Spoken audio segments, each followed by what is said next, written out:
Hello, Elwood City Limits listeners. It's Will Young here, and once again we find ourselves, well, without our trusty co-host Lucas Mancini, but do not worry.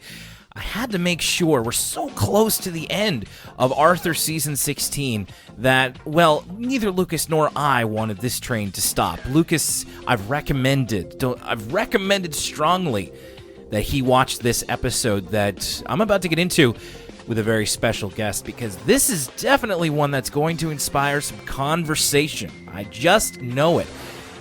Between he and I, between me and my guest, I'm sure from you as well. And as always, you can send over any correspondence you may have, elwoodcitylimits@gmail.com. We actually did get a couple of emails in, but I think what I'll do is I will keep those around for when Lucas returns. I know that when you send in an email or correspondence to the show, you would want both of us to be able to hear it. And Lucas does listen to the episodes when he's not here. But all the same, there was nothing super pressing that we needed to get to right away. So I'll hold on to those emails until we get Lucas back, and so that we can both talk about it. But thank you so much for being a part of this episode, the final episode of Arthur Season 16, and we have a great guest with us. It's Kash. Kash is returning. Kash has some cool perspectives on animation, and I'm really excited to talk to them about just where we are with Arthur, because the last time Kash was on the show, we were still in traditional animation, and Kash is seeing an all-new type of Arthur for the first time as somebody who works in cartoons and animation. I'm very excited to get their perspective on things, as well as their perspective on just where Arthur is in general, and these particular episodes as well.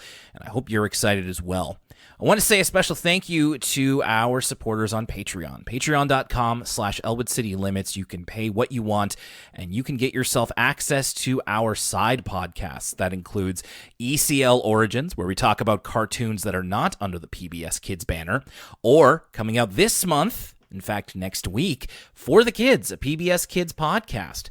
That's going to be our newest episode, and we're going to be talking about Peep and the Big Wide World, which was one of our biggest requests from our recent call for suggestions on Patreon. And hey, you can get access to the link where you can give us suggestions on For the Kids episodes as well if you are a patron. $1 is all it costs. You can kick in a little more if you want to, but it is pay what you want, and we encourage you to truly follow that as closely as you want. But we do want to say thank you to those who continue to support us, such as Caitlin Harrington Robinson. Thank you to Marlo Stanfield and to EJ Accra. Thank you, as I scroll down the X's. I have an Excel document for this now. Thank you to Vanessa and to Vinny Cataldo, of course. Thank you to Derek Richopo. Thank you to JP and Rory Forever. Thank you to Josh Andallo and Matt M. and Katie P. Thank you to Maria Gisselquist, Mamata, and Derek Watson Jr., and to everyone else who is supporting us. Patreon.com/ElwoodCityLimits. Now I can clear this column. I think I got all the X's, and we can start over from the beginning. If it's been a while since you've heard your name, you can send me a message in the Elwood City Limits Discord or on Patreon, and just get me to say your name more recently. We've got over 100, so I try to make sure everybody is represented. And of course, as I mentioned, you will get your new episode For the Kids, a PBS Kids podcast next week, as well as early access to every ECL episode, including next week. Patrons will get early access to the Elwood City Limits Season 16 recap episode, where Lucas and I talk about our thoughts on the season and where we give our top 5 of the season. So we will be giving you that next week, and on the free feed you can expect a preview in 2 weeks of Peep in the Big Wide World, and you will get the full ECL Season 16 recap in one convenient audio file. So look forward to that, and if you're a patron, you'll be getting those early and in full. All right, I believe that's all of the kind of preamble I need to do, so it's time to take it to our episode of the last Arthur Season 16 stories. And here's me with Kash. One more quick note here before we get started. I made a bit of an oopsie on this one. I accidentally recorded most of my audio off of my laptop mic instead of the microphone that I'm talking to you from right now.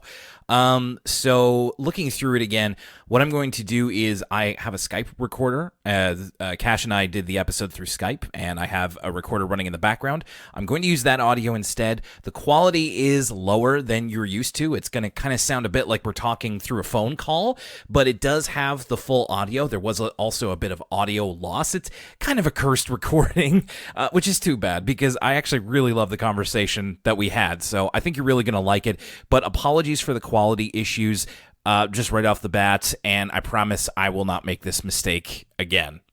And if I do, I'm sorry for that too. Okay, let's get to the episode.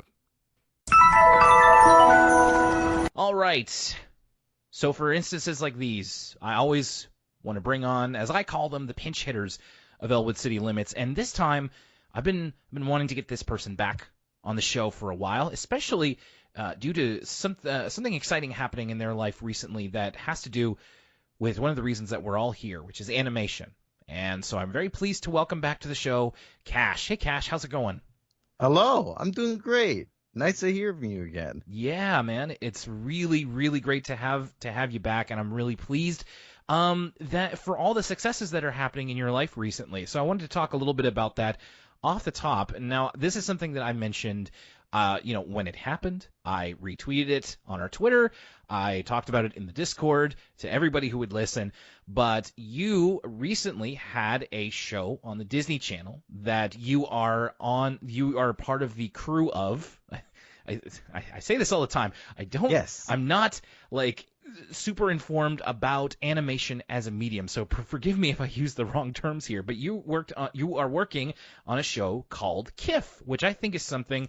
I've seen the show myself. It's something that if you enjoy Arthur, if you enjoy Elwood City Limits, you definitely need to check it out. So I was able to watch the premiere with you. It's so much fun. So yeah, tell us a little bit about what Kiff is and also how you got started on it. So, for any listeners who aren't in the know, Kiff is a Disney Channel show which is animated with Titmouse's help. I work at Titmouse. My specific role is in production, so I'm not drawing per se. I'm not in a creative role, but me and the many people who I do work with, are basically managing, overseeing a lot behind the scenes stuff that really is the glue that holds these shows together. A very underrepresented area of like animation crews. Not a lot of people know about what production does, but a lot of shows wouldn't exist without it. And I'm happy to be helping on a show such as Kiff. The show itself, I could describe as a slice of life musical comedy, created by Lucy Heavens and Nick Small, and Ken Osborne, who has also worked on many of our prior shows like Adventure Time. It's also a lead writer and also head executive producer. It's honestly like very, very one of a kind, honestly. When the show launched, I was actually very funny. It was very fun, like seeing initial reactions to it because like everyone was pinning it. Oh, this reminds me of a regular show. Oh, this reminds me of SpongeBob. Oh, yeah. This feels like a Nickelodeon show. And I will obviously good comments, especially on Twitter. I'll take it. But as someone who was and still is, an animation fan, I can definitely say that Kiff definitely feels like in a league all of its own. Like it definitely has like more heartfelt stories, but it definitely takes advantage of the fact that it is a cartoon, and there are many jokes and many premises that genuinely like get a laugh out of like me and like everyone else on the crew because it's a fun show. And obviously we try to have like at least like one song per episode. I think like a lot of them, if they're not already, they might go on Spotify. I can tell a lot of people are gonna have like little like fan cams or whatever. We have like an all-star voice cast, some of the people who work on it, whether they be in voice or even creatively, I've been like fans of already. So it's been nice in order to really get to this point. And as for me, getting on Kiff, I think the last time we talked, I don't know, I don't think I was at Titmouse yet, but I don't think so, no. yeah. So to cut a long story short, through me doing video reviews and my own podcast, the Cast, I was able to network and really link up with a lot of people that had also previously worked on a lot of projects that I've been a fan of, and through that I was able to get an interview at Titmouse. So through there, I worked on an upcoming movie. That was my first PA job. Okay. I'm pretty sure it has articles. So I'm pretty sure people know what it is. But there's no trailer yet, so I'm keeping it safe. When you'll know when you know. Yes. I'll wink to the audience whenever that gets announced after this recording. Well, and that's a very professional decision of you. I respect that. I respect that. Absolutely. But I'm dying of curiosity, but I can wait. It'll be brutal. That's all I can say. Okay. All right.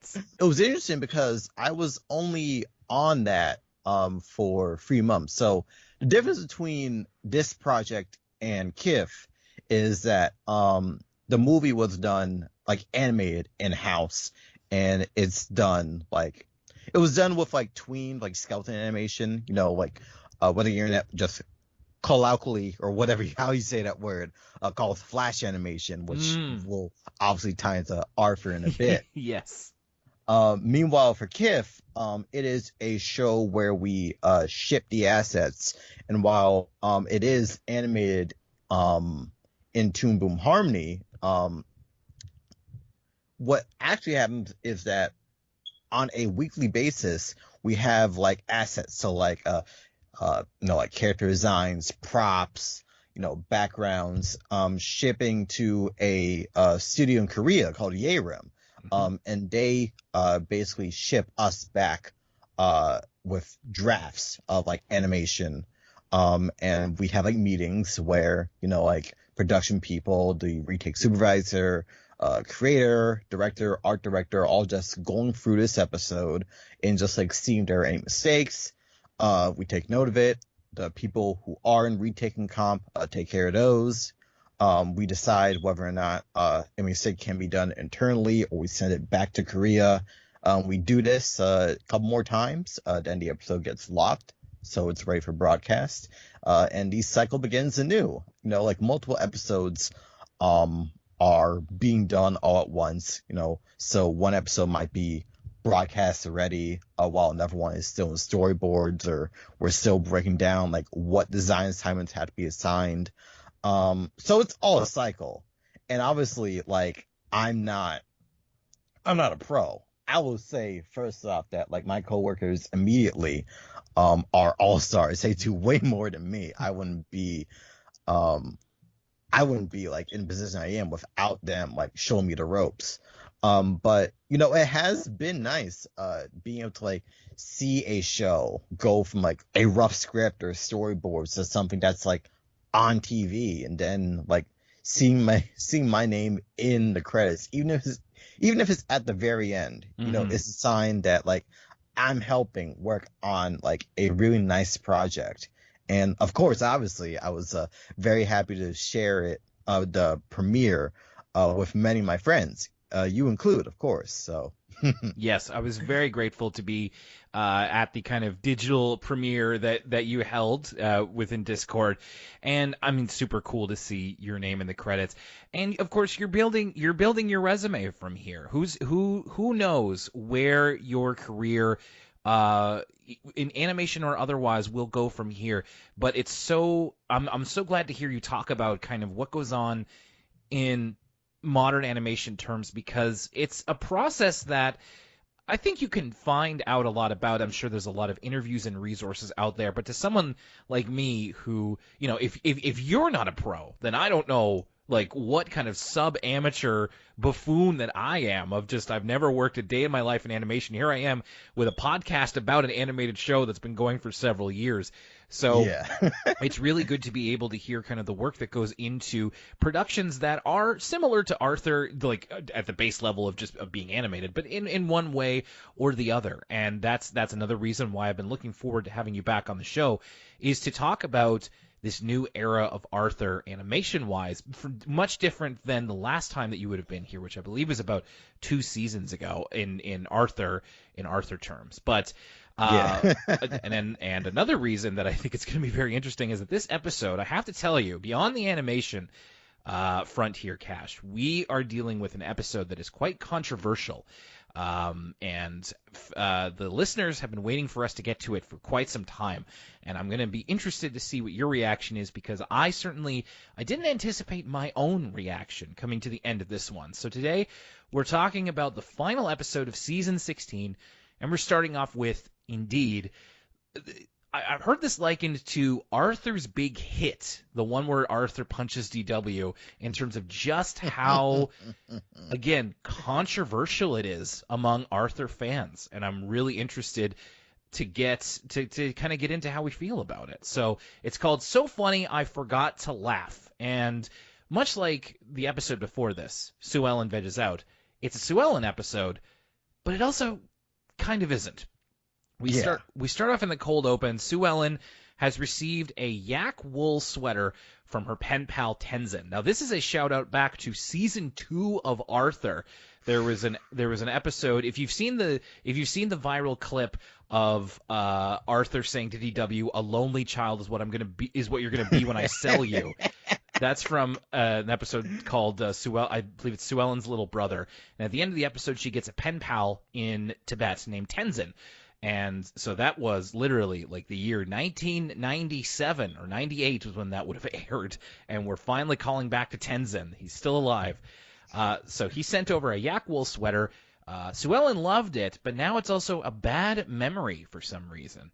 Now, right away, this is going to be different than the Arthur that you covered on like 2 years ago, Arthur time. So right. You mentioned, motion tweening animation. What Lucas and I and other people have called the flash animation. We are in the flash animation era of Arthur. How does this strike you compared to how Arthur looked? And we even have a little bit of an anchor in the second half of this episode where you can literally see how Arthur used to be illustrated, how it used to be animated. So how does this new animation style strike you, both from an animation perspective and as an Arthur fan? I'm just curious, like, how you think of this compared to how Arthur used to look. So I have like varying perspectives on this. Like, one, obviously, like, as an Arthur fan, because like I was an Arthur fan first, a person who works in animation second. So I have like caught, a couple of episodes like in this era, and when I was younger, I definitely was taken aback, but I think looking back, I was just impressed that Arthur was able to, stay traditionally animated for as long as it could, especially, like different seasons have like, different color palettes. Because I know like very early on, like 1, 2 seasons, season like that, I can obviously tell they were traditionally animated, like Cell. And then I think for most of the run, you can obviously tell it was, still traditionally animated, but digitally colored. Some seasons looking better than others. But, and obviously there were like some of these that like actually survived, like the 16:9 transition that a lot of, cartoons had went through towards like the late 2000s and early 2010s. Right. Yeah. But, which was definitely a time.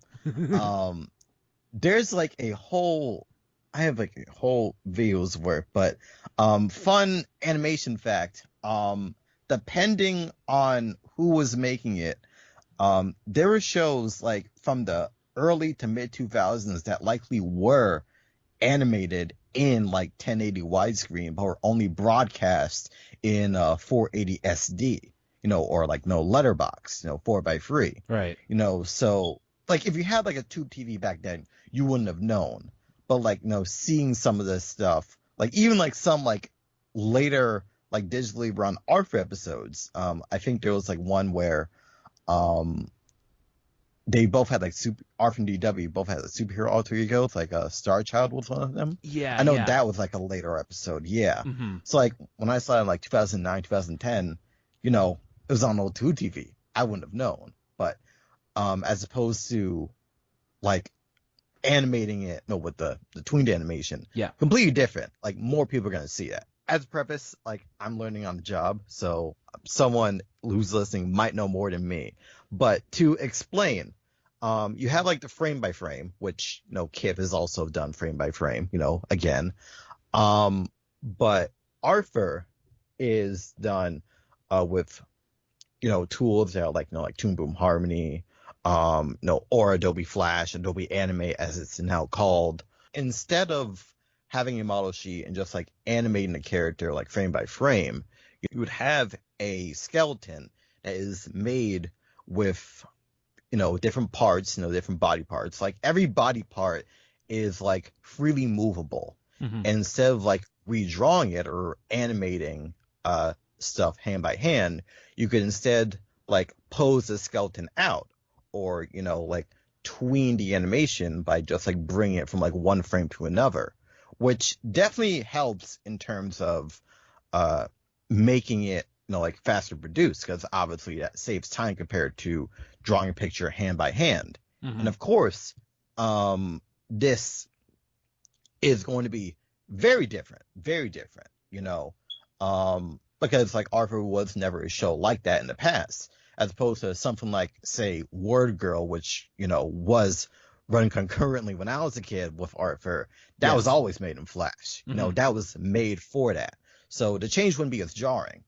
But when you see people criticizing these episodes, I was taken aback by some of the changes,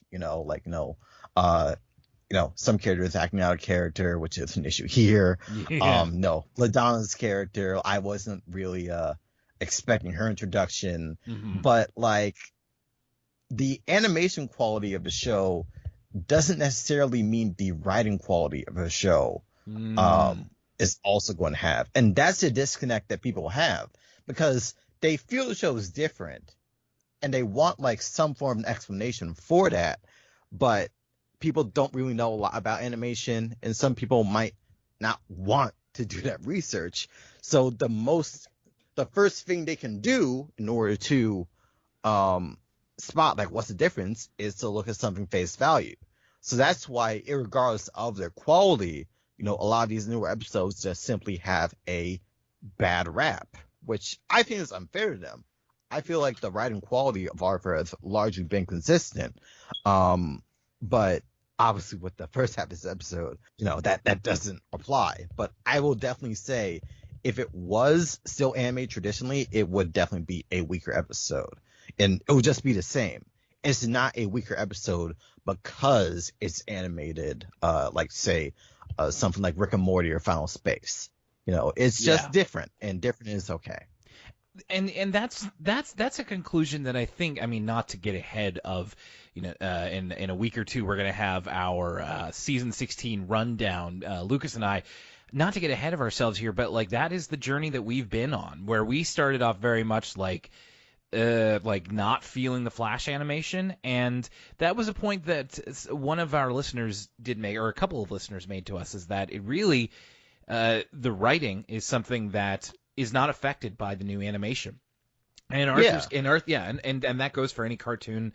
And in Arthur's case, it is true. Like I still think the writing is of a quality where eventually, as we've been getting into watching this weekly, the animation more or less kind of fades into the similar space that the traditional animation did, where it's like it's a vessel for the story, and it's I think it's apparent to a lot of people who do give these newer seasons a bit more time, and admitting that perhaps Lucas and I were a bit hasty in our judgment. So I'm glad to hear you say that. All right, so let's just talk about the episode here. The matter of this. So as we kind of left off, Sue Ellen, yak wool sweater, kind of a bad memory for her now. So this is because in the middle of winter, Sue Ellen takes her coat to school. It's very warm. It's got this. It's like a. How would I describe this? It does kind of look like she's wearing like a rolled up carpet a little bit. It's very thick and it's got this snazzy little like kind of 90s stripe around the belly. Yeah. It's got plenty of sass. So Arthur, everybody likes it, and Arthur, he doesn't dislike it, but he razzes her a little bit about it. So the thing that he says, it makes her look like a sheepdog, and so Arthur kind of keeps following this joke formula. And everybody laughs at first. Even Sue Ellen laughs, and she kind of goes like, "Oh yeah, it's like I may be a sheepdog, but I'm nice and warm. Woof woof." And then Arthur kind of keeps going with it, and I was aware that this was an Arthur episode where he acts out of character. So we see him later. He just kind of keeps making these jokes, and eventually Sue Ellen has to be like, "Okay, gently." She's just like, "Okay, can we stop with that, please?"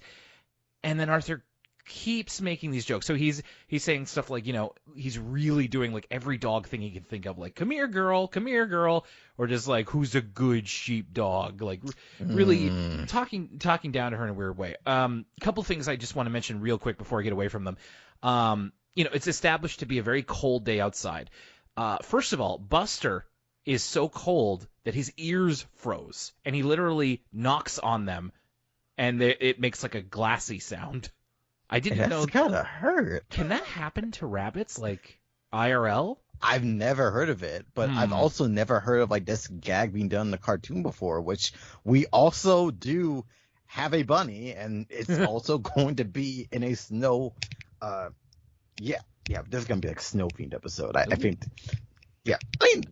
That's generic enough where I feel like I'll be safe. Like, what cartoon doesn't have a snow-themed episode? I mean, yeah, it'd be like, it's like, oh, they're going to have a beach episode. A cartoon with a beach episode? Oh, no. Like, yeah, it's all good. If anything, it's going to feel nice and cool by the time summer comes around. Right. No, exactly. Yeah. But yeah, like to actually go into, my feelings on the episode, and hopefully... just before you do that, I just have one other minor thing. Again, very cold outside. We see Sue Ellen wearing the coat, but she's wearing, like, she has her base character model under the coat, and her base character model, she's always wearing shorts. On a cold day like this, you can't put some pants on her? Like... Or is she just one of those people who's always wearing shorts no matter how cold it is? Like, one of those people. Yeah. As someone who is in New York, and I've seen many people on the Parkway. It's like, it could be like a freezing day, but like it gets like 10 degrees warmer, and like by the time I'm on lunch, you see people jogging with shorts and like a tank top or like a sleeveless shirt, and I'm like, I'm seeing this while I'm shivering in my apartment. So either you're not human or you're a really fast runner in order to counteract like the coldness of the environment, which, I mean, if you're running that fast, more power to you. We stand exercising over here, but I still think it's kind of odd. It's all about blood circulation. They're trying to will the warm weather into their system as much as possible. And there's one other thing I want to point out here before I think we get into the meat of the matter. One thing that I've had a problem with in the, again, I'm just kind of referring to it generally as the Flash animation era, and this is specifically a problem with Arthur's character model. In official, like, artwork for the show, like posters for the show, official PBS artwork, like, his eyes are misaligned more than you would think. And there's a couple of shots early on here. Like, there's one when there's a shot where he initially returns Sue Ellen's backpack, and his eyes are on two different planes. And I don't know how that happens. It drives me up the wall because it just doesn't look natural. It doesn't look right. Right. Yeah, like I do get it. Like there do seem to be like, just subtle nuances that like might feel like a bit more organic if it was done like frame by frame. Like I have the episode running. Like obviously I already saw the episode, but like I just have like the visuals running while we're talking. Yes. And like I'm on like 138, and like now that I'm looking at like just like a detail as small as Arthur's pupils, I'm used to seeing them smaller, but they're like, really big, Yeah. and again, very small detail. Like I get it, but it's like, if you're someone like us who, knows his show in the back of our hands, it sticks out, but like everyone else's like looks fairly fine, and that's like something that I do have to say, like, I mean, again, I work in animation, but I'm not like a king, in terms of like my knowledge. Like the art direction, seems, I think, is remained very faithful. And like obviously, in order to like make these new character models that are posable in whatever program they use, pretty sure it's Toon Boom, they have like 16 or whatever seasons of, traditionally made art in order to make these as faithful as we can.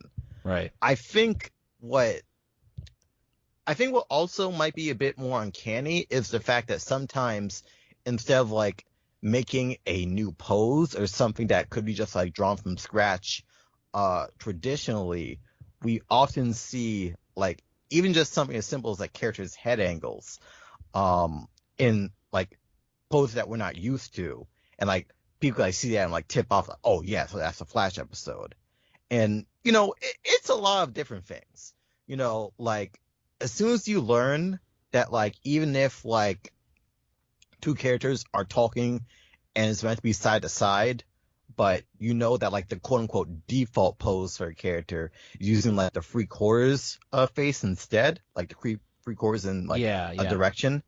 Yeah, again, it's like all these nuances that it just makes for a different experience. Yeah. And I will agree. I'm on 201 right now. I do see another frame where Arthur's eyes are misaligned.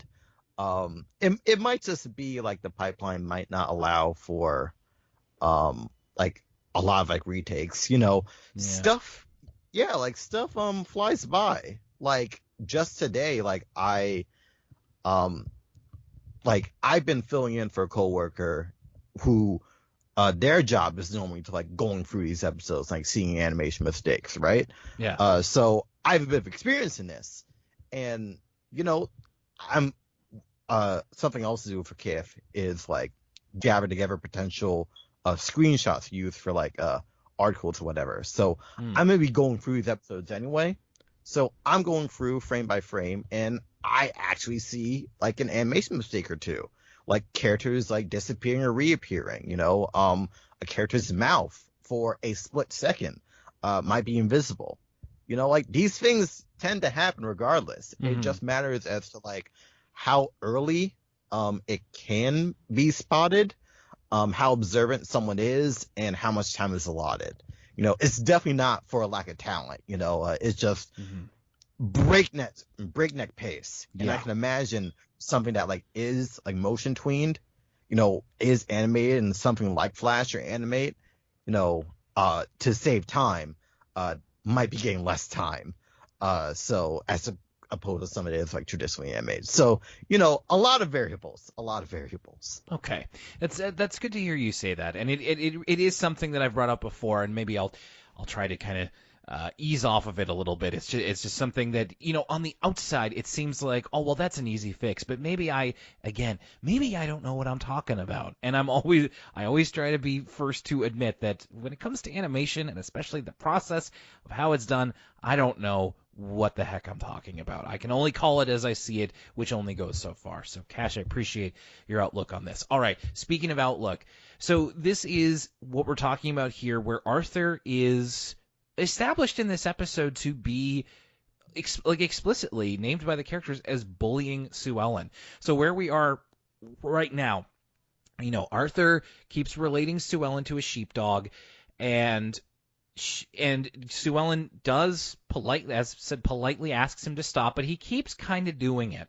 Now, I am interested to get your thoughts on this, maybe in broad, but I want to zero in a couple of places here. So first off, it's very cringy for Arthur to kind of continue on this joke when literally no one else is laughing. I kind of thought that this would be a sort of situation where like Arthur was being egged on into it, or maybe he was like getting a bunch of laughs, and so that's what kept him doing it. But literally, he's the only one who finds it funny after a while. To me, and I don't think this is Binky isn't a fan of it. Exactly. Arthur even goes so far as to make a picture of Sue Ellen that says Happy Sheepdog Appreciation Day, and that she really takes offense to, because he's and his whole defense is that it's just a joke. He literally just says like, can't you take a joke? But like you said, Binky is like, look everyone, it's a picture of Fern as a goat. And then he's like, no, it's not. It's Sue Ellen as a sheepdog. And Binky's like, oh, well, you didn't draw this very well at all. That's not what she looks like. What I found interesting, and this is not the takeaway from this episode. To me, I've seen this type of behavior before in guys that are like trying to establish a bit with a girl. Like, and when I say a bit, I mean like, oh, they like shared like a little moments together, and now he's trying to like turn that into like a joke that they share together, a bit, and it's like it's just not that funny. And we've seen before in the show that like there is a level of potentially mutual attraction between Arthur and Sue Ellen. They've kind of they've hinted at it. Of course, they're kids, so but It did strike me a little bit as like maybe Arthur thinks that like she's into this, even though she's explicitly said she isn't. But it's just the way that it was kind of delivered in the voice performance made me think of that. But it gets a little bit. It's not quite that. I just found that interesting. So right. Mr. Ratburn talks to Arthur after class one day, and he does name what Arthur's doing as bullying. And even though it was unintentional, like Arthur didn't even realize that that's what was happening. And he takes this poorly. So he was kind of reprimanded by Mr. Ratburn, and he's asked to write an apology letter, which he's quite angry about, Arthur is. And he... I have longer form thoughts on this that I'm going to save for the very end of the episode, and I'll explain. So when we go into the classroom scene, we do get a little just throwaway line from Mr. Ratburn as we're coming in at the end of his lecture, and he just says, "And that is how iron ore is smelted." It's like things you need to learn in third grade, huh? That important. We have a little scene in the Sugar Bowl where Arthur and Buster and Francine and Muffy are talking about it, and nobody is on Arthur's side here. Everybody thinks that he's in the wrong, and he is. Like, there's what's really, I think, memorable and maybe not a good way to people watching the show is that Arthur is indignant to the point that he's like trying to defend himself by saying, continually, it's just a joke. She can't take a joke. It's like we've all heard that defense before, and usually the people giving it don't exactly come across very well. It's just a little bit dissonant to hear Arthur say that. I mean, let's take it from where we are just right now. It's like Arthur unintentionally bullying Sue Ellen and then being very obstinate in his take on the situation in that he didn't do anything wrong and it's Sue Ellen who can't take a joke. How did this make you feel in terms of seeing Arthur in this role? Definitely complicated. Yeah. When we were talking about like our potential ways like this premise could have gone, like, as we were talking about that, I was thinking, like another way this could have gone down would have been like the joke itself, even though like Arthur would have like immediately listened to Sue Ellen and like not found it funny, it goes beyond him, and he would actually spend the episode trying to like not let it get to like the whole school and like reestablish this friendship with Sue Ellen. I figured that would be like a bit more in line with like how like we know Arthur is like, he's a loyal friend and he would still serve to, like he already knew in that scenario, obviously he would already know that, the joke was bad, but it's also taking him directly taking accountability. Yeah. In what we actually got though, I've definitely been a student in varying phases of my life. So I think what the episode wanted to do, and to a degree, I can see what they're going for. I can see what they're going for with saying that just because someone doesn't look like or even act like a bully doesn't mean they're immune to bullying someone. Yes. Yeah. Like there definitely are, like it's not the 90s, speaking of not the 90s, I'm like, again, it's like I'm saving it all up for the end of the episode. And ooh, all right. Yeah. So, but please go on. Yeah, for sure. So like, yeah, it's not the 90s anymore, bullies aren't going to be like Binky, and we're at this point where Binky has long come to his own as like a developed character instead of just a one-dimensional bully. Yes. Yeah. So I think it's like when people get into their feelings, I think like one can say, and I would agree with, it doesn't make sense for Arthur to act like this because he has literally been bullied. Yes. On the other hand, and I don't think this contradicts this, sometimes people, and I'll even put myself out there for personal experience, like they see themselves as that, and it's like they feel like that, basically lets them get off scot-free. Right. So it's like they could never picture themselves being in that position because like, hey, I've been on there. So it's like, yeah, like I'm whatever, but that's exactly what Arthur has been doing. And like, if it were just left at unintentionally, dragging the joke on for a bit longer, then, there are multiple times where you could just chalk it up as like kids being frustrated and, no harm, no foul. But the fact that Arthur got angry at Sue Ellen and made that very passive aggressive and rightfully memed upon letter, that definitely shows that like he has personal grief and for whatever reason is being like intentionally obtuse as to how he feels his words have their impact versus the impact they actually had on Sue Ellen. Yeah.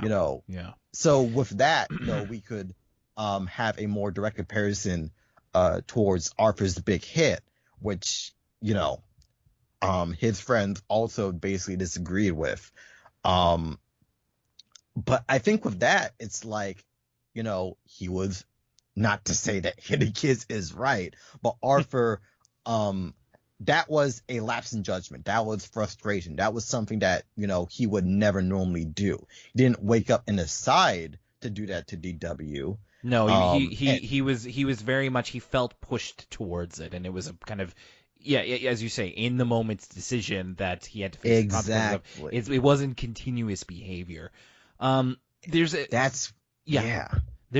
couple of things I want to point out here, and you mentioned this in the idea that like this isn't the 90s anymore. So first of all, I'm pleased to see that nobody's on Arthur's side here, and it's the same in Arthur's big hit, as you mentioned. Nobody's on his side. But in the past, we've seen, and when I say in the past, I mean especially really early in the show, we've seen other characters act like a bully to their own friends and be far more supported for it, or even just like not face any real consequences. But I think it's important for a show that has been made in the past decade. This episode came out 2013, to single out a character's actions as bullying, and also their lack of remorse as being explicitly not good. Like, so I do appreciate that. I'm also very pleased that Sue Ellen doesn't let Arthur off the hook easily. She sticks to her feelings. She sticks up for the fact that, like, what Arthur did hurt her feelings, and she doesn't accept anything less than a meaningful apology, which, as you said, Arthur doesn't give her. He writes a very facetious letter, and this is an Arthur meme alert right here, because you've definitely seen photoshops of this letter, or just this letter as it is. And if I may, it says, "Dear Sue Ellen, I'm sorry I upset you. I didn't mean to. It was really just a joke. I thought you could take a joke, but I guess I was wrong. I've been teased before about wearing glasses, but I never felt I had to tell a teacher about it and get someone else in trouble. Maybe you're just overreacting? I don't understand why you're so upset about such a small thing. I thought we were friends, Arthur." Which, oh boy, like, to use so many of the, like, awful victim blaming tropes in one letter is a lot. So, like, no matter what I might say later, like, I see it, and that is one of the worst letters you could ever make in this situation. So it's this, in a way, like, Sue Ellen sticking up for her feelings in the face of, like, Arthur clearly doesn't mean this apology. It's almost aspirational for kids, because it allows them to feel, I would hope that it would allow them to feel like, I don't have to just accept a half-hearted apology because a person is my friend and I don't want to risk the friendship. Yeah, exactly. I very much agree. I know there was, like, another point in the back of my head, and I know other people might have made this point, where it's like, Francine doesn't exactly have, like, a squeaky clean reputation either. Like, if anything, I would honestly be surprised of the stuff that she said, especially the fern off the top of my head. But you've also still seen Francine, in a much better light. This doesn't define her character either. I wouldn't expect that, because I feel like had the show addressed that, I feel like the only way they could do that, like Arthur's saying, like, hey, you're not squeaky clean either. I don't think Arthur would have made that point to have some more nuance. It would have been just Arthur deflecting and using that as an excuse to not, again, circling back to what we were saying earlier, to see himself as a bully. Because after that second phase, there's no leeway for, like, an innocent mistake. You're making your feelings known. And despite the opinion of these modern episodes, like, from people who are in the know, like, I'm actually very pleased that this meme broke into the mainstream. I know I did see a couple of quote tweets that simply just read, "men apologizing," and, like, it's not wrong. It's literally the point of the episode. So yeah, like, I get it. I honestly, I do think that even people our age or older, like, still probably, interface with this issue. So, like, I'm not surprised. Like, I'm hoping people learn from it. I'd like to think that the appeal of, like, a show like Arthur and, like, people watching it or shows like it, because, like, these lessons don't really go away. It's like we're always learning. Yes. It doesn't matter what degree you have or don't have. I don't judge. Socially, we're always learning. So oftentimes we learn stuff as kids, and sometimes we might need a refresher. So even if it wasn't the intent, this episode still made people think. It still made people talk. And I would argue that in spite of things being out of character, people did get the moral. People had an issue with Arthur being out of character, but I don't think people were defending Arthur. They were just more so disappointed that, like, someone that we have known for so long, even if he is fictional, would act like this. But again, as I discussed, no kid is an angel, and sometimes kids who we don't see as quote unquote jerks might do jerky things, and they should be humbled a bit. I mean, you're saying it all here. I'm hoping I wonder what's gonna be left when I finally. It's like I wrote, like, it's like 2 paragraphs on this for like this is one of the only times that I've written out my final thoughts. Again, I don't mean to keep tantalizing it, but like if you I don't know if anybody skips like the final thoughts of the episode, but don't do it this time. Like I really put a lot of work into it. So apology. This is the no. major. No, I think it's good. I think it's good to bring this up at any point. So, and I'm pleased to see that. Like I do agree with what you're saying a lot. So at this point, Arthur is so kind of in his own head about this. He creates a Photoshop of Sue Ellen as a sheepdog, like literally like takes a sheepdog head, puts it on her body, and he sends it to her, which really upsets her to the point of making her cry. And then Arthur, like as soon as he does it, he regrets it. It's, you know, like it was a kind of flash thing that he did on impulse almost. He tries to apologize, but it's just too late, and Arthur is suffering the consequences. He has to eat with the tough customers at lunch who basically take a lot of his food, and to the point where Sue Ellen asks to switch classes, which this is interesting. This is a consequence that hasn't even been considered in the past. Like, and it's treated very seriously. Like you think about all the other instances of bullying, it was never seemed like an option for a character to essentially leave the show. Like they're not talking about leaving the school, but by having them in a different class, they just wouldn't be in the show anymore. And there are other third grade classes. We've seen them. So it's and Arthur treats it appropriately seriously, Arthur himself. And he takes a moment to think about his past actions, and we see all of the insults and the jokes laid out in one go. Now, because it's a PBS show, Arthur can't be too mean here. So when you put them all back together, the sheepdog insults are fairly soft, but everybody's reaction to it helps to sell it as something that could be hurtful. And I'm not saying they're not hurtful, but it's like seeing Sue Ellen react to it and all of Arthur's friends react to it is helpful, because the actual insults themselves are a little tame, as they would be in a PBS show. The show, just as we've kind of said before, can't be as mean as it was in its earlier years. But that also helps with the cognitive dissonance when you have characters who you like who are just acting like jerks. Like, it was so weird even back as a kid when Francine would just be a bully in some of the very early episodes of Arthur and just be like, and then in the next episode we're supposed to like her. I'm like, but no, you were mean to Arthur. Why would I like you? So it does help with it being like, okay, so Arthur's not like, you know, swearing at her or something or like really getting at her, but he is crossing her personal boundary. And so that does kind of help to put it in perspective. And eventually Arthur is able to get a little bit of time from Sue Ellen, and he does apologize sincerely, especially when faced with the consequence that he may never see her again. And he does say that, like, you're one of my best friends, and I'm very sorry that I hurt you, and puts the blame all on himself, and Sue Ellen does accept that apology. And Arthur even offers to wear the jacket for the rest of the year, even in the summer, which Sue Ellen says he doesn't have to do, but it does make him look like a big mouse. And that's how we end off that episode. Anything else before we kind of move on here?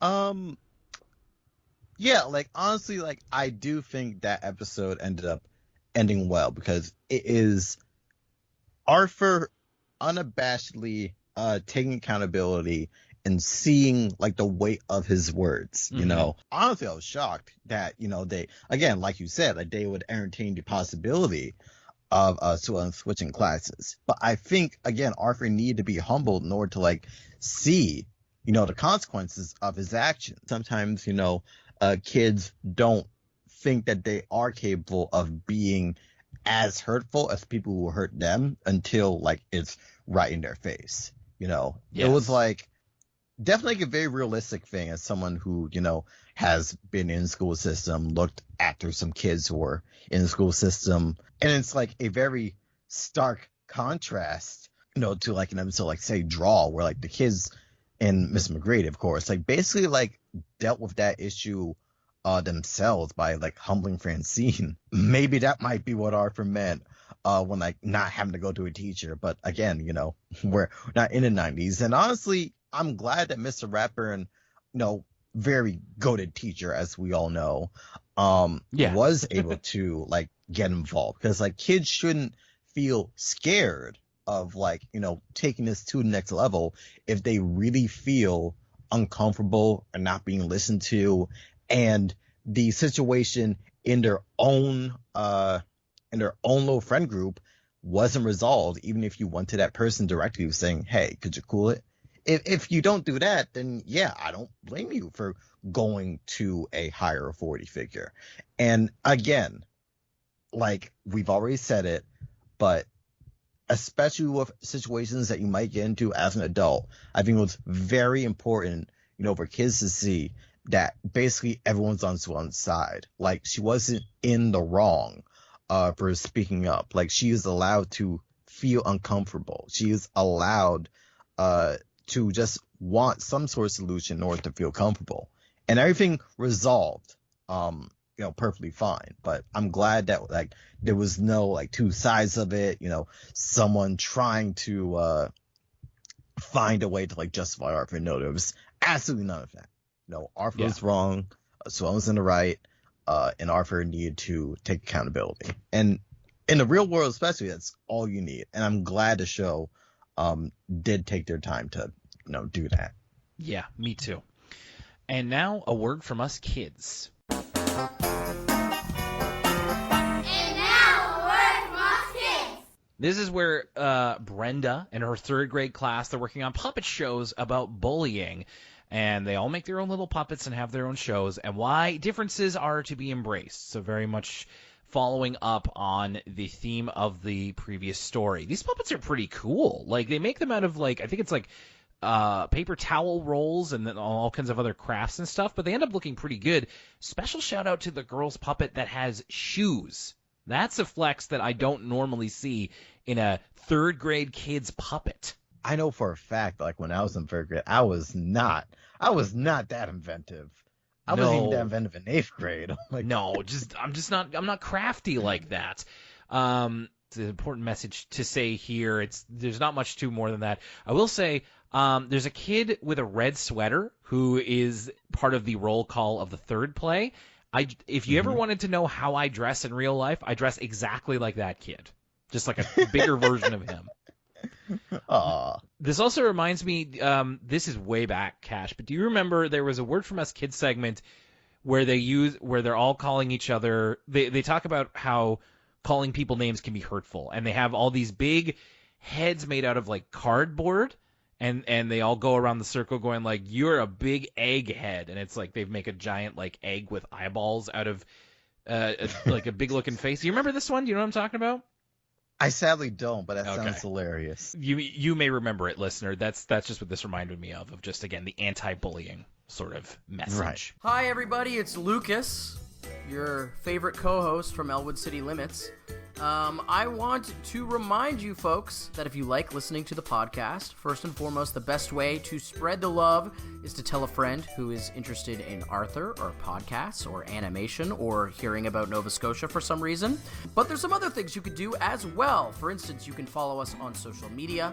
Twitter is @ECL Podcast. The Instagram is @Elwood City Limits. My pet project, the Twitch channel, which we do live streams on sometimes, twitch.tv/Elwood City Limits Pod. And we also have a Facebook and Tumblr as well. You can also find us on Apple Podcasts, Spotify, and youtube.com/Elwood City Limits. That's where Will has been diligently uploading all of the episodes if they're not on your podcast listening service of choice. If they aren't on one of those services, let us know. You can reach out to us on social media or via email at elwoodcitylimits@gmail.com. Finally, the Patreon is where you can find all of our paywall content, patreon.com/Elwood City Limits. This gives you access to the Discord, where we have a bustling community, as well as some exclusive videos, audio bonuses, such as commentary for the various Arthur movies and more, as well as some of our additional podcasts. For the kids is where me and Will cover all the PBS shows that aren't Arthur, as well as ECL Origins, where we really talk about any show from our childhood that we want. And most importantly, you get early access to every episode of ECL. You get to flex on your friends that you're getting it a week early. You can join for as little as $1 a month at patreon.com/ElwoodCityLimits. And now, back to the show. And now, back to Arthur. And then we move on from that to, well, it's the end of the season, and this is the best day ever. So we'll get in. Well, I mean, I guess we can get into it now. This is an Arthur clip show. Like, it is a clip show, and we've done this before. Like, I remember when I was watching this today, and they started showing clips, old Arthur clips, and they do it quite soon on. I was just like, oh my god, it's a clip show. And then I thought about it, and like, oh no, we've done this before. Like, Arthur has had its own spin on the clip show in the past. Like, the one that comes to mind is DW's 5th birthday, that episode, and because that is basically just a gussied up clip show that also has a little bit of a message to it. This one, well, so Arthur in this is watching old clips from the show, and he's ranking his top 5 worst days ever. Now, and so I'll just go down the list. Number 5, getting fired by Dr. Fugue. Number 4, ripping his pants in school. Number 3, Buster leaving for his trip. Number 2, it's a supercut of DW's snowball accusations. And he does have one for number 1, but it's unknown because DW plays baby footage of Arthur, and so he says, now this is my worst day ever. And then he uses the remote and, I don't know, like deletes DW or something? Like, she just, the very image of her like turns off like a television channel and she just disappears. So I don't know what exact command you use on a remote control to just disappear a human like that, or an animal, or whatever we're calling him. I guess we're going by Goosebumps. It is a goosebumpy thing to do now that you mention it. So my original note here is, so we see clips of these, and they are the original clips for like the original animation, to which I think that season 16 has gone a long way into helping Lucas and I, and I'm sure some of our listeners, to embrace the newer look of Arthur. That said, don't show me the old animation while I'm still getting used to the new stuff. Yeah. Oh man, Like, I was just like, no, take me back, please. Like, I completely understand, because like when you are getting used to like a newer anime episode in its own, then yeah, like it's fine. But if you have a clip show and you're literally like seeing how the animation used to be, then when you get back to newer animation, it's going to be all the way more jarring. Now, I have a deep cut that's not ARP related, but I have a very close comparison, so you have to bear with me for a bit. Okay. So, never random Toku tangent. But for anyone who was watching Power Rangers in the 2000s, I'll give it a quick rundown. So the source footage that they use at around, I'd say with the season Operation Overdrive, it was made for 16:9 widescreen. However, Disney did not want to pay for I guess like broadcasting it in 16:9, like showing it, because by that time not only were a lot of homes not having those TVs, it would have been extra money. Cash, So, I just can't believe that Disney would cheap out on something. It's unbelievable. I don't believe it. would you at all be surprised that despite the success, the whole time they had it, they wanted to just like cancel it and make a cartoon instead? Oh my god, no, I wouldn't be. Yeah, but so here's the thing. So it was very jarring because when the show switched over to the Japanese footage, it was 16:9 footage squeezed into a 4:3 window, and it made the transition very jarring. And I know for a fact it was if you're a recent, well, I say recent, time doesn't exist anymore. I know they had like a clip show in Beast Morphers where they were showing some of this stuff. And they even had a character from RPM come back. But it was like, again, jarring because of the fact that like this was a show that was filmed mostly in 4:3. When it goes back to the stock footage, it's 16:9. Mm-hmm. And it gets weirder because RPM had its own clip show / behind the scenes show called And Action, but that the American footage was filmed in 16:9 but squeezed back into 4:3, and it's obviously a rabbit hole, but Yeah.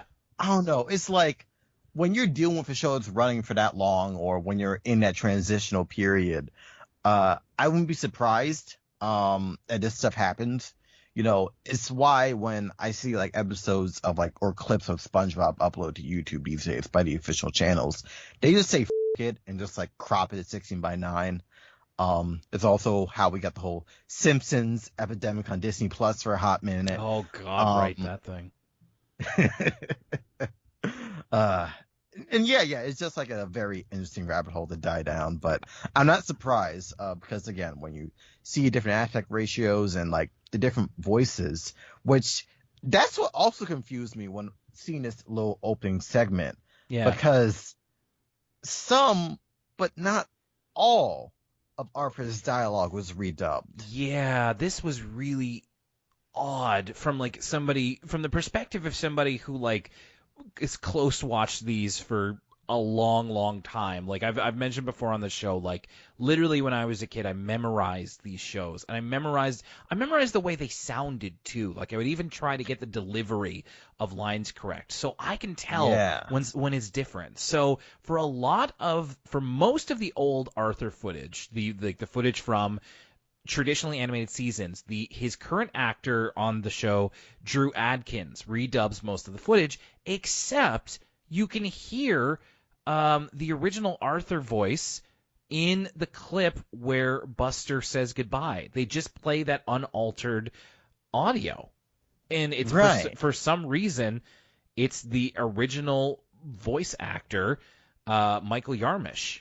And it was just oh, that's not what Arthur sounds like anymore. It's not what he sounded like for decades.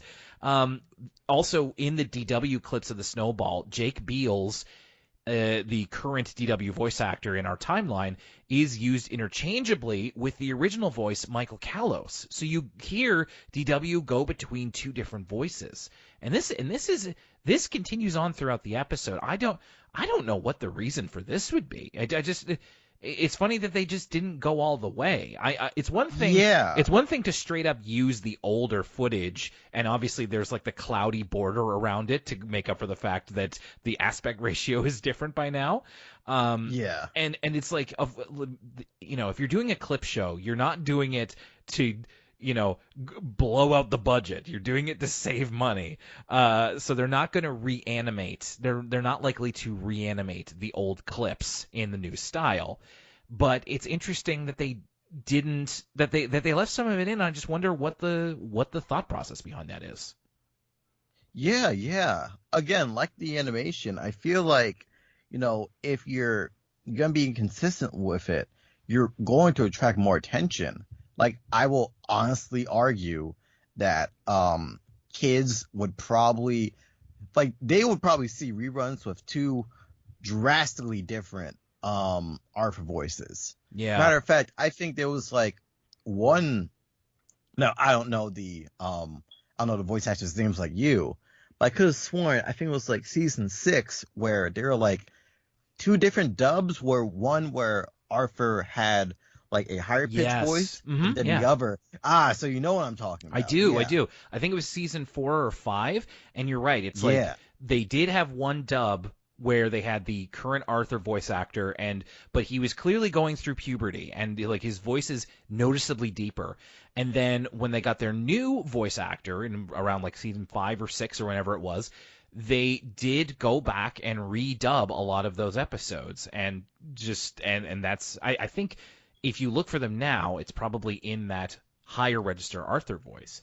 So yeah, I know exactly what you mean, because I noticed that at the time. It's oh, Arthur's voice is deeper. That's weird. And then of course it changed, and I'm just the sort of person who would notice that kind of thing. So yeah, right. I'm pleased that you also noticed this. It was quite jarring. And yeah, the episode itself is based around everybody's best days ever. And by everybody, I mean Arthur, Buster, Binky, Sue Ellen, and George. They all take turns. They're in the classic Arthur circle formation in the grass, where they're all laying down and their heads connect as a circle. And so they go over their best days ever. And when they do that, they're just recapping the episode. Like, a lot of this is just the new voice actors recapping the old episode with clips from the old episode. So, like, Binky's best day ever is meeting his baby sister, Mei Lin. So we see clips from Big Brother Binky with Bruce Dinsmore, Binky's voice actor, narrating the story to give it to you in 2 minutes instead of 12. George's best day ever was at the poetry reading in the first Wally episode. This is a little bit different because there are clips from Arthur's dummy disaster throughout this, but there is an extra new scene of George talking to Wally when he's broken, which doesn't make sense continuity-wise with that episode because, if you remember, George runs out of the library immediately when Wally starts to break down. In this new scene, he's behind a bookshelf as Wally is breaking down, and then we later see him outside. So, doesn't really make sense. We also hear briefly in this George scene, George's original voice actor, Mitchell David Rothpan. So, again, we hear the old George voice and the new one in very quick succession. And I just got to say, I don't think it does the current voice actors any favors to redub the episodes I already know by heart. So I'm not saying from a quality standpoint. Like, it's really, that's not a judgment that I particularly care to make because they were all kids recording these. So it's not a question of one being better than the other. It's just that, like, I know what these original voices sound like. So it's just really unnecessarily jarring to hear the old ones again. There's not a whole lot else to say about the episode. There's a couple of original things here. So, again, Sue Ellen's best day ever is when Arthur found her diary. So we get clips from the episodes Sue Ellen's lost diary. At the same time, Arthur's trying to think of what his best day is. So he thinks maybe it's when he pulled the sword out of the stone at the medieval fair. And then we get the clip from The Return of the King. This is kind of true of... So, in the previous ECL episode, Sue Ellen veges out, where Sue Ellen becomes a vegetarian. That episode was more about Francine and Muffy. The episode we just talked about, the one focused on Sue Ellen being bullied by Arthur, it's as much about Arthur as it is about Sue Ellen. And then, in her own memory, Sue Ellen's best day ever is Arthur returning her diary to her. Can we just get her own memory? Like, what if her best day ever was meeting Neil Gaiman, which she did by herself? Like, why does she keep having to be like a supporting character, even in episodes where she's not meant to be a supporting character? Right. I don't get it. The one original one that we do get is Buster, when his best day ever is when he saw a giant glowing donut outside his bedroom.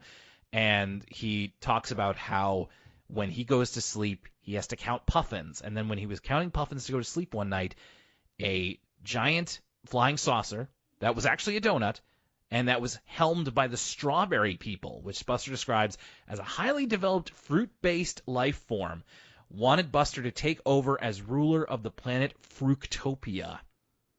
And then I think it's Sue Ellen who's just like, that sounds like a dream. And then Buster's like, oh, I thought dreams were the same thing as memories. So that's kind of the greatest extent of new animation going on here. Yeah, and I did quite like that sequence, to be fair. There's a lot of really neat drawings in there and character concepts. Yeah. It really is I know partly, this stuff can't really be avoided, when you're using old footage with new footage, and obviously, not to mention it wouldn't make sense. You probably couldn't afford to reanimate all those sequences from scratch anyway. No. Yeah, so there was always going to be a little bit of jank with this episode premise.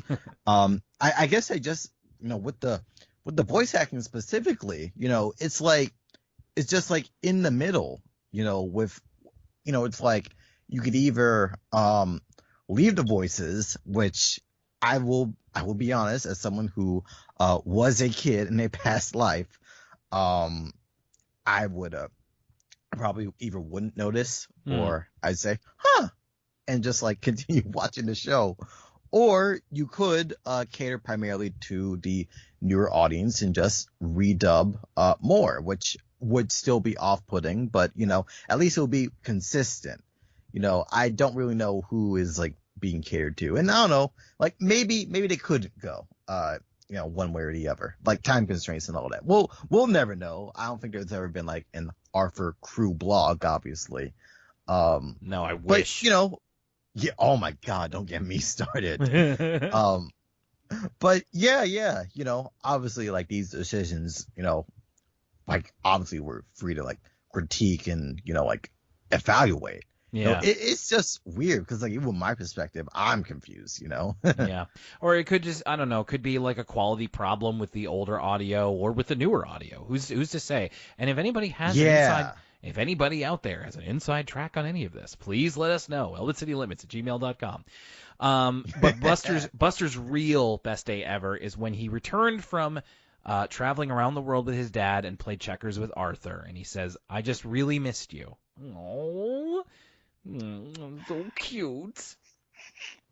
And I really appreciate that about Arthur, you know? Like, I feel like other shows that have been around that long or have that impact, like, might use references like that, you know, for nostalgia. And, you know, if you still think something like that is nostalgia, that is a valid perspective. But when Arthur does this, like, I will always feel like it is rewarding people who have stuck by the show for so long. Yeah. Rewarding people who have seen like all the episodes, you know. Just the fact that they were able to not only stretch out that snowball arc for so long in like the quote unquote original run, but the fact that they brought it back here, you know, even for a passing mention, you know, it's fun. It's very funny.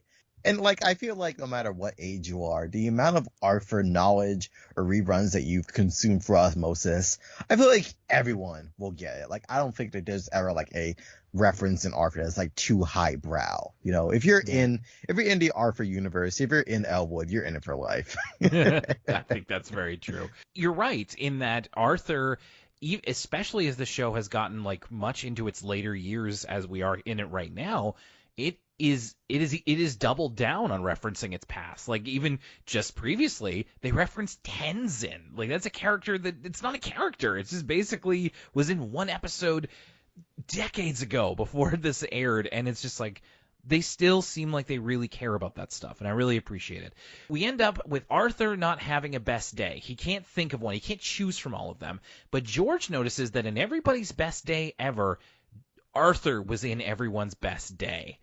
And so they all think that, like, they just come to the conclusion that, like, Arthur is a big part of their lives. And then it begins to rain. Arthur declares today to be his best day, hanging out with you guys. It starts raining, but it's still, Arthur feels like it is still the best day.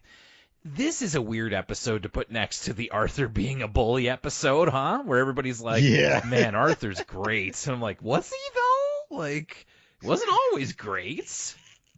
It's just weird juxtaposition. Since we got to the end of the season, it's like, all right, time for the clip show. Oh, and also the one where Arthur bullies Sue Ellen. Yeah, like I guess like in universe, you know, like this would be more like a late spring episode. So like, you know, I'm pretty sure it's water under the bridge for the kids. Yeah. But like for us, that's like barely 3 minutes. Yeah. So, like... 10 minutes tops, maybe. Yeah. All right, Kash. So let's wrap up this episode and talk about how we felt about what we watched. Now we definitely got into talking about the big topics underneath. So funny, I forgot to laugh. But overall, what did you think about it? I'm honestly glad I rewatched this episode. Like I hadn't I hadn't seen the second half ever, honestly, but the first half I haven't seen since like, you know, those memes and everything like first dropped. You know, right. When you said earlier like this episode was from 2013, like almost like I had like a mini heart attack. Like, oh my God, it's been a decade. Like I look the same, I sound the same. Yeah. What's going on?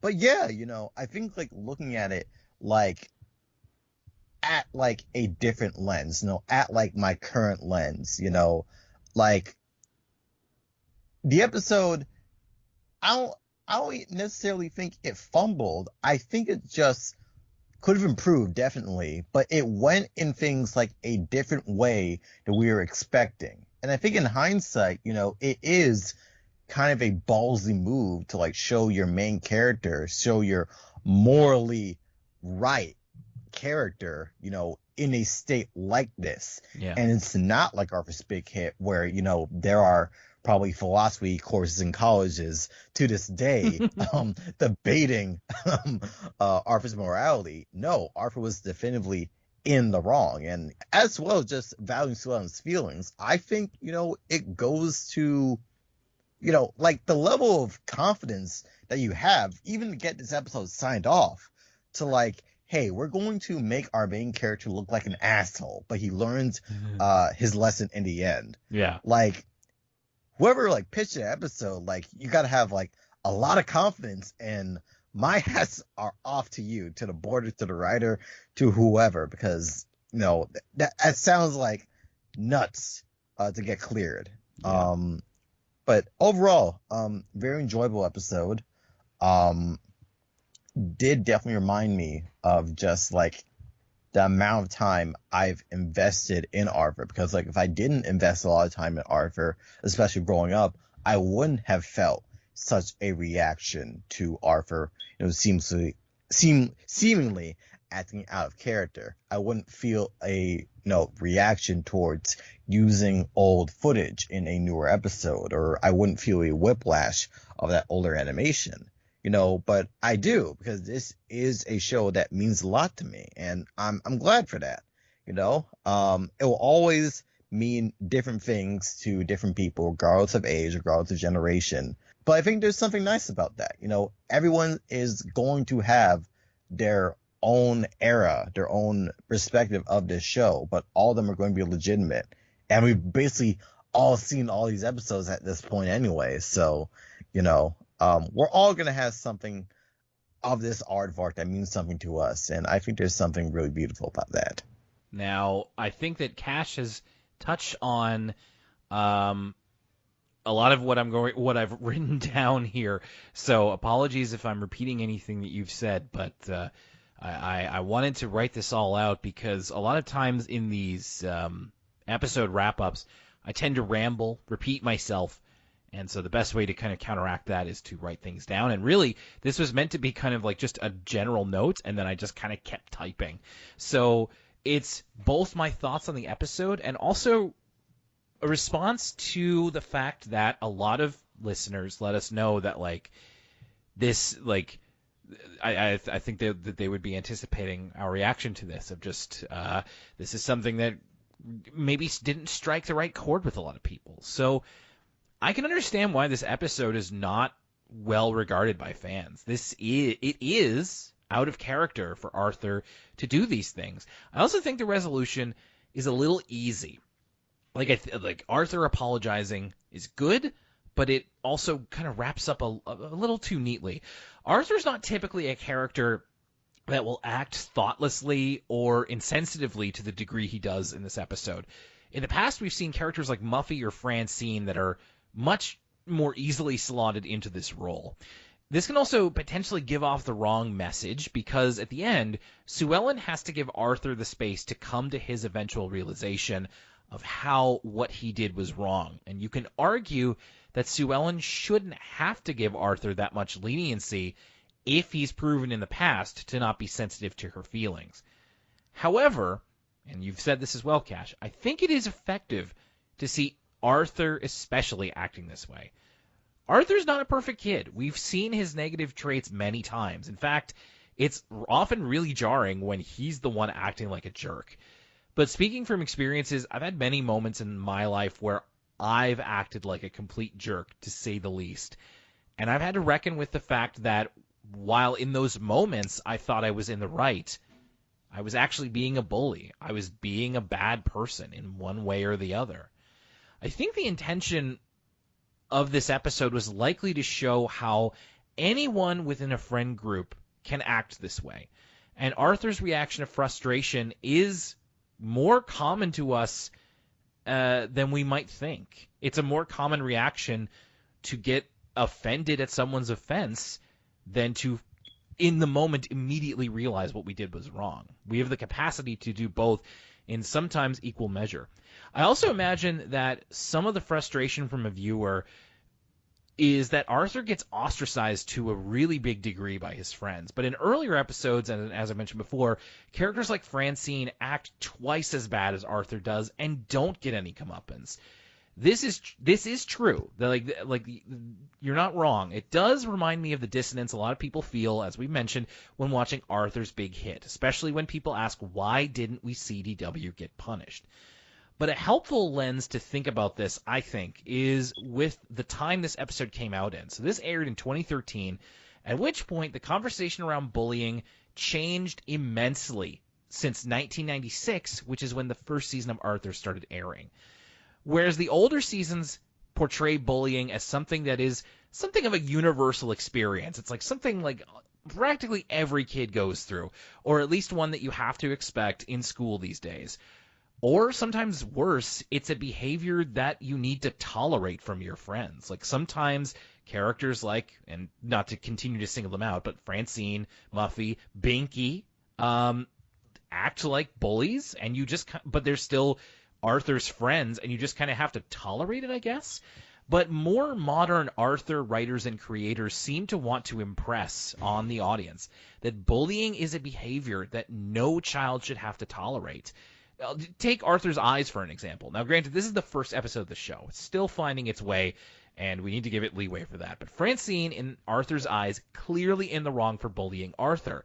But her comeuppance in that episode is that she realizes Arthur's glasses are actually cool. There isn't an admittance of wrongdoing. There isn't really an apology. And this isn't true for all the older Arthur episodes involving a bully character. But this episode in particular, I'm talking about So Funny I Forgot to Laugh, takes the firm stance that Arthur's lighter jabs at Sue Ellen still have a negative effect on her and are not to be tolerated at any level if she doesn't like it. The episode deals with Arthur working through his frustration in unhelpful ways before realizing that it's wrong to treat someone in the way he did. I think it has the possibility to hit a bit closer to home when a character like Arthur is in the spotlight like this, because he is the central character of the show, to the sense of like he has the most muted personality so that he can be the audience avatar in a lot of situations. And I would hope that it can cause the viewer to look at their own actions in a similar light. What are the times that we have acted this way and maybe unintentionally been a bully like Arthur was? I can understand the problems that some Arthur fans may have with this episode, and I think some of them are valid. But I personally thought this was a helpful way of understanding what bullying can look like, even among people who like each other.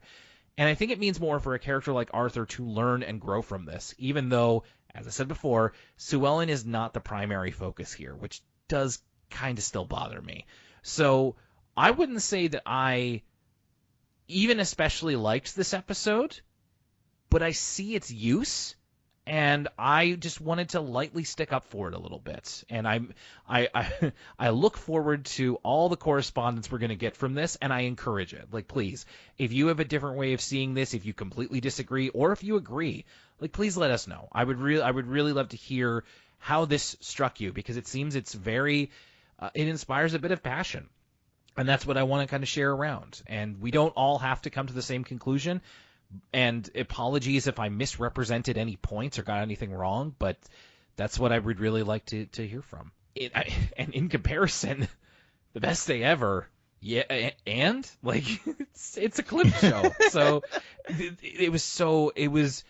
I want to say it was nice to see the old clips, but it was more jarring than anything else. And really, if I want to see the old clips, you can just go on YouTube and find them right now or wherever. So it wasn't something I particularly needed. Again, it's really weird to put this like, oh man, Arthur's the best next to Arthur is not the best episode. So I don't know. I just think it's kind of nothing. I like really like so much of my notes are just like, that is a clip from this episode. That's not the right voice. It's a clip from this episode. That's a different voice. And That's it. Like it's really fluffy. Like it's just like Arthur's like, the best day is today, hanging out with you guys. I'm like, yeah, like okay, like it's a PBS Kids show. It's Arthur. It gets schmaltzy, but it's just like this is a little bit gracelessly schmaltzy. So, light nothing way to end off the season. What about you, Cash? What did you think? I definitely think like on its own. Like I get like clip shows don't have to like be huge send-offs, but the main attraction for me today was definitely So Funny I Forgot to Laugh. I don't think it's immune from criticism, but I do, like you said, I definitely see its purpose, and I do think that even today, it can be used to further a discussion, not just for kids, but for adults as well. It is an episode. Outside of the footage discrepancies, which again, as someone who watches Power Rangers, I'm fairly used to. It's just like a very standard, a trip through memory lane, like nothing really glamorous about it, but that's fine.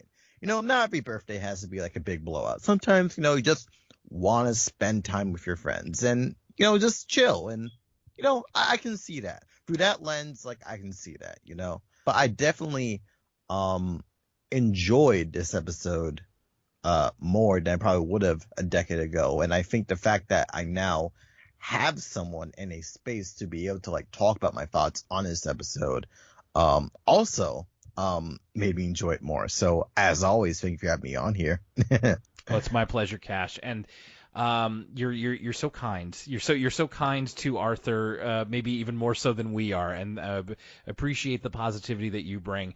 And as well, the tokusatsu mentions. I'm always here for it. Really appreciate it. I only wish I had seen, like, my Netflix ran out, so I haven't been able to watch the Power Rangers reunion thing. So I don't. I've been hearing good things about it. Oh, okay. So we can't spoil each other. That's good. I will watch it. Yeah. Maybe next month. But until then, Cash, really glad that you could come on this episode. And so you could kind of talk yourself up about Kiff and everything else. So where can people find you right now? And also, where can people find Kiff, too? Okay. So as for me, Twitter is going through things. But on most other sites, you should find me at KASH _ CASH _ or Cashed Art. So that would be KASH KASHEDART. I also have my own podcast, the Kash Cast, KASHCAST. That is on Spotify, YouTube, most podcast streaming platforms. I'm also on YouTube, obviously, Cash. As for Kiff, if you either have Disney Channel on cable, have a way to watch Disney Channel, like say YouTube TV, or you're on Disney Plus, I would say definitely check out Kiff there. It's definitely zanier, definitely got like a bit more punch to it. But if you're in for animal kids having very fun adventures with their friends and family, and very, very lovely songs, I think there's a lot to love from Kiff. I definitely think there could be some Kiff Arthur overlap. I will say Disney Channel, we tend to have like maybe 1 or 2 episodes over in the US like air on Saturdays, but we also have like a batch of like I think like 6 episodes at a time dropping on Disney Plus like every couple of weeks. Those will go through for the rest of the season. I can't say much about the show's future, but I will say support definitely does count. So if you would like to see more, talk about it, share some clips on TikTok, whatever, support the visual release any way you can. Even someone who is fairly new to the industry and only works in production, I've seen almost unanimous praise towards Kiff. We're already doing really good. So I'm definitely happy for the show, as a group, and the fact that I can help even a little bit on this. And I'd like to see it, grow and last for even longer. you know? So if you love it with your friends, your family, if you're a kid or if you're a big dumb cartoon nerd like me, feel free to check Kiff out. I really think you'll enjoy it. And thank you again for having me on. My pleasure. And as always, I really think that if you are a fan of Arthur, if you are a fan of this podcast, you will really like Kiff. From what I've seen of it, it's just like I can think of specific people in mind, specific listeners who I think would really enjoy it. So if you haven't checked it out, make sure that you do. Kash, thanks a lot for being here.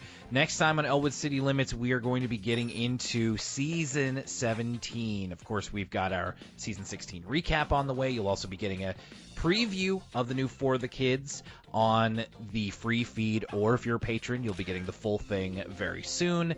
And then we'll be getting into Arthur Season 17. First episode of that season is Show Off and Dog's Best Friend. And that's it for Elwood City Limits. My name's Will Young, and for Kash, I am Kash. We'll see you next time. Yes, take care. Have a great night, everybody.